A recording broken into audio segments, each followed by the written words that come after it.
Hi అండి, అందరికీ నమస్కారం. వెల్కమ్ బ్యాక్ టు రెడ్డి స్పెచ్చే క్రియేటివిటీ. మన కిచెన్లో ఈరోజు రెసిపీ వచ్చేసి క్రిస్పీగా అండ్ టేస్టీగా ఉండే మురుకులు. ఈ విధంగా మురుకులు ప్రిపేర్ చేస్తే ఎక్స్ట్రా కంచిగా చాలా టేస్టీగా వస్తాయి. కరకరలాడే క్రిస్పీ మురుకులను ఎలా తయారు చేయాలో చూద్దాం. ముందుగా పిండిని జల్లించి తీసుకోవాలి.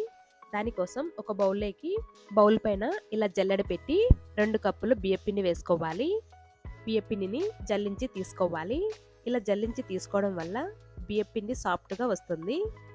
ఇలా పిండి అంతా జల్లించుకున్నాక ఈ బౌల్ని పక్కన పెట్టుకోవాలి. తర్వాత ఒక మిక్సీ జార్ తీసుకొని బియ్యపిండిని తీసుకున్న బౌల్తోనే 1/2 కప్పు పుట్నాల పప్పును తీసుకొని మెత్తగా గ్రైండ్ చేసుకోవాలి. ఇలా మెత్తగా గ్రైండ్ చేసుకున్నాక బియ్యపిండి జల్లించుకున్న బౌల్లోకే జల్లెడ పెట్టి ఈ పుట్నాల పప్పుని పౌడర్ని కూడా జల్లించి తీసుకోవాలి. ఈ పుట్నాల పప్పు బదులుగా శనగపిండినైనా వాడచ్చు. ఒకవేళ మిల్లులో ఆడిస్తున్నట్లయితే కేజీ బియ్యానికి 1/4 కిలో పుట్నాల పప్పును కానీ లేదా 1/4 కిలో శనగపప్పును కానీ తీసుకొని మిల్లు పట్టించవచ్చు. మురుకుల కోసం శనగపప్పును వాడినా లేదా పుట్నాల పప్పును వాడినా మురుకులు చాలా టేస్టీగానే వస్తాయి. ఇలా పప్పునంతా జల్లించాక ఇలా రవ్వగా ఉండేది. దీనిని ఏదైనా కర్రీలోకి కానీ వేపుల్లోకి కానీ వాడచ్చు. తర్వాత రుచికి సరిపడా సాల్ట్ వేసుకోవాలి. తర్వాత 1 టేబుల్ స్పూన్ కారం, 1 టేబుల్ స్పూన్ వాముని డైరెక్ట్గా వేయకోకుండా ఇలా చేతిలోకి తీసుకొని కొంచెం నలిపి తీసుకోవాలి. దీని వలన వాము సువాసన అనేది చాలా బాగా వస్తుంది. అలాగే మనం చేసే మురుకులు అనేది మరింత టేస్టీగా రావడానికి ఇందులోకి 2 లేదా 3 టేబుల్ స్పూన్ కలోంజీ సీడ్స్ ని వేసుకోవాలి. అంటే ఆనియన్ సీడ్స్ ని తీసుకున్నాను. వీటిని బ్లాక్ సీడ్స్ అని కూడా అంటారు. తర్వాత 1/2 టీ స్పూన్ పసుపు, 2 టేబుల్ స్పూన్ బటర్ వేసుకోవాలి.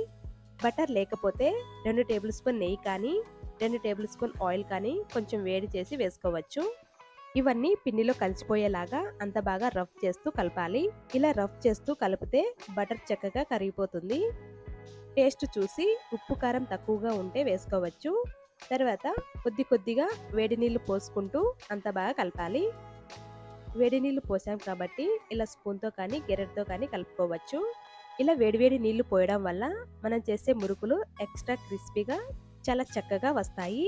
మనం ఏ కప్పుతో అయితే బియ్యపిండిని తీసుకున్నామో అదే కప్పుతోనే 2 కప్పులు వేడివేడి నీళ్లు పడతాయి.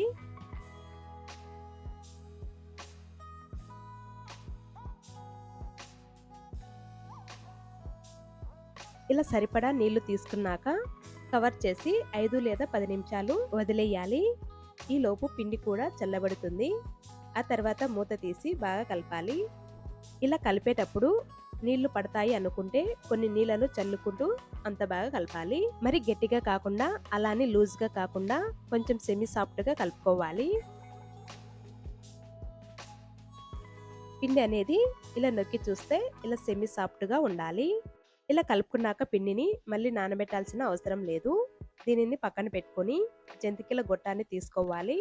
ఇలా 3 హోల్స్ ఉండే బిళ్ళను తీసుకోవాలి. ఇలా సెట్ చేసుకోవాలి. తర్వాత 1 టేబుల్ స్పూన్ ఆయిల్ ని అప్లై చేసుకోవాలి.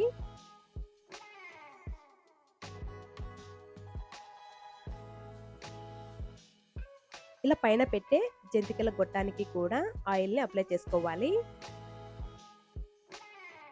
ఇప్పుడు దీనికి సరిపడా పిండిని తీసుకోవాలి. పిండిని కొంచెం రౌండ్గా చేసి ఈ మిషన్లోకి తీసుకోవాలి. ఇలా పిండిని తీసుకున్నాక మిగిలిన పిండిని ఆరిపోకోకుండా కవర్ చేసి రెడీగా పక్కన పెట్టాలి. తర్వాత ఈ మిషన్ని సెట్ చేసుకోవాలి. జంతికలను చేసుకోవడానికి ఇలా కర్చీపుని కానీ లేదా బటర్ పేపర్ని కానీ లేదా కవర్ని కానీ తీసుకోవాలి. తర్వాత దీనిపైన జంతికల్లా మంచి షేప్ వచ్చేలాగా రౌండ్గా చేసి తీసుకోవాలి. మీరు కావాలంటే స్టార్ గుర్తు ఉన్న బిళ్ళను తీసుకొని చెక్కీలుగా చేసి తీసుకోవచ్చు.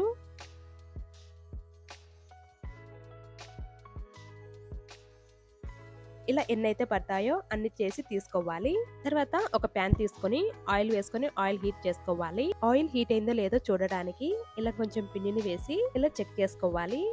పిండి అనేది వెంటనే పైకి వచ్చిందంటే ఆయిల్ బాగా హీట్ అయ్యింది. తర్వాత ఫ్లేమ్ ని మీడియం ఫ్లేమ్ పెట్టుకొని తర్వాత జంతికలను ఆయిల్లోకి వేసుకోవాలి. మీరు కావాలంటే గెరెటకి కొంచెం ఆయిల్ అప్లై చేసి దానిపైన జంతికలైనా చేసి వేసుకోవచ్చు, లేదా డైరెక్ట్గా ఆయిల్లోనే జంతికల గొట్టాన్ని తిప్పుతూ జంతికలైనా ప్రిపేర్ చేసుకోవచ్చు.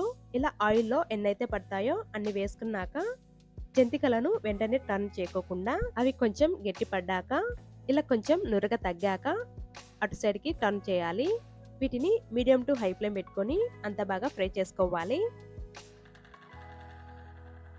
ఇవి ఎప్పుడైతే బాగా ఫ్రై అవుతాయో ఇలా నురగ అనేది తగ్గుతుంది. ఇలా నురగ తగ్గినప్పుడు అప్పుడు జంతికలు బాగా ఫ్రై అయినట్టు. వీటిని తీసి ఒక ప్లేట్లోకి తీసుకోవాలి. ఒక పక్క ఫ్రై చేస్తూ ఒక పక్క జంతికలను ప్రిపేర్ చేసుకోవాలి. తర్వాత ఇలానే జంతికలన్నీ డీప్ ఫ్రై చేసి తీసుకోవాలి. ఇలా అన్ని వేసుకున్నాక 1 లేదా 2 నిమిషాలు అలానే ఉంచి తర్వాత అటు సైడ్కి తిప్పి అంత బాగా డీప్ ఫ్రై చేసుకోవాలి. ఇలా ఫ్రై చేసుకున్నాక వీటిని తీసి ప్లేట్లోకి తీసుకోవాలి. అలాగే ఇలా ఆయిల్లో డైరెక్ట్గా వేసి జంతికల్లా చేసుకోవచ్చు. అంతే అండి, ఎంత టేస్టీగా ఉండే జంతికలు రెడీ. చాలా ఈజీగా అండ్ టేస్టీగా ఈ జంతికలను తయారు చేసుకోవచ్చు. చాలా క్రిస్పీగా అండ్ టేస్టీగా ఉంటాయి. అంతే అండి, వీడియో మీకు నచ్చినట్లయితే లైక్ చేసి షేర్ చేసి సబ్స్క్రైబ్ చేసుకోండి. Thank you for watching.